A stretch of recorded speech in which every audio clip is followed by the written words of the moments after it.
ఎప్పుడూ ఒకేలాంటి పకోడీ కాకుండా సీజనల్గా వచ్చే కూరగాయలతో ఇలా పకోడీ చేసి పెట్టడం వల్ల హెల్తీగా టేస్టీ అయిన ఈ పకోడీని ఇష్టంగా తింటారు. చల్లచల్లని వాతావరణంలో వేడివేడిగా ఇలా చేసి పెట్టండి. హలో అండి, అందరికీ నమస్కారం. ఈరోజు నేను బీట్రూట్ క్యారెట్తో పకోడీ తయారు చేస్తున్నాను. ఇప్పుడు సీజనల్గా వస్తాయి, అందుకనే నేను బీట్రూట్ క్యారెట్ తీసుకొని ఇలా నీళ్ళతో శుభ్రంగా కడిగి సన్నగా తురిమి పక్కకు పెట్టుకున్నాను.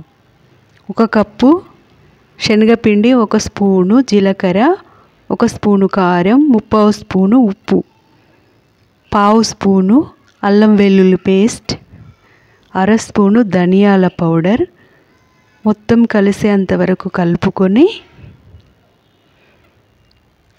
1 కప్పు బీట్రూట్,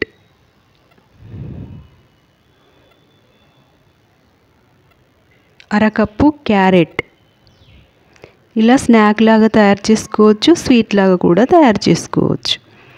1 ఉల్లిగడ్డను ముక్కలు కట్ చేసి వేసాను. కొత్తిమీర, పుదీనా, కరివేపాకు, ఉల్లికాడలు సన్నగా కట్ చేసి నీళ్ళతో కడిగి ఇందులో వేసాను.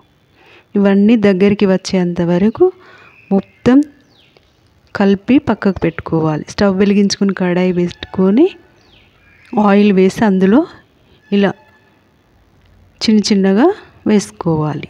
మిడిల్ ఫ్లేమ్లో చక్కగా కుక్ చేసుకోండి.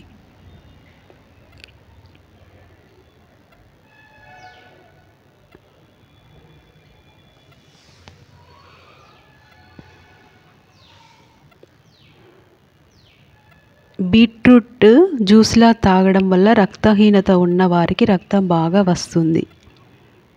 క్యారెట్ వల్ల కంటి చూపు మెరుగుపడుతుంది. కొత్తిమీర, పుదీనా, ఉల్లికాడలు, కరివేపాకు, ఈ ఆకుకూరలతో మనకు కావలసిన పోషకాలు అందుతాయి.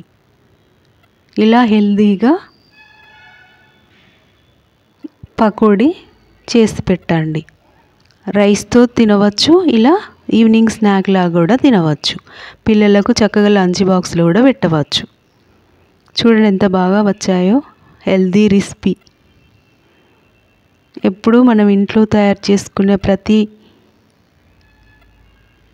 హెల్తీగా చేసుకోవాలి.